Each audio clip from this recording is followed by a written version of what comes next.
Το καλοκαίρι τρώμε παγωτά και ψάχνουμε κοχύλια. Αφήνω το τζάκι, βγαίνω στο χιόνι, φτιάχνω χιονάνθρωπο. Ήλιος, άμμος, θάλασσα, ατέλειωτο παιχνίδι, παγωτά. Έρχονται τα χελιδόνια, χτίζουν τις φωλίτσες πάνω στα δέντρα. Χειμώνας ήρθε, έξω χιόνι, παιδιά παίζουν χιονόμπαλες.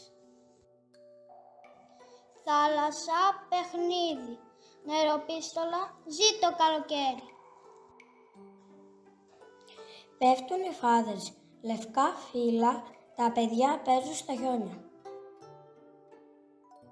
Τον χειμώνα όλα τα παιδιά παίζουν με το χιόνι. Τι χαρά!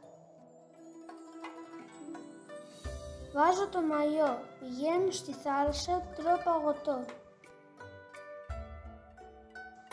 Το καλοκαίρι τα παιδιά φτιάχνουν χαρούμενα καστράκια. Κλείνουν τα σχολιά, παίζουν με χαρά όλη μέρα τα παιδιά. Πάσχα, την Ανάσταση χαρά που τσουγκρίζουμε τα αυγά. Χαρά, παιχνίδι, ήλιος, παιδάκια, όλοι παίζουν ζωηρά. Τι ωραία που τα λουλούδια ανθίζουν, τα παιδιά τρέχουν.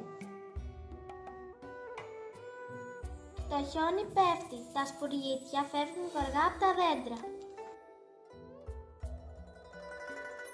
Τα λουλούδια ανθίζουν και τα παιδιά παίζουν χαρούμενα.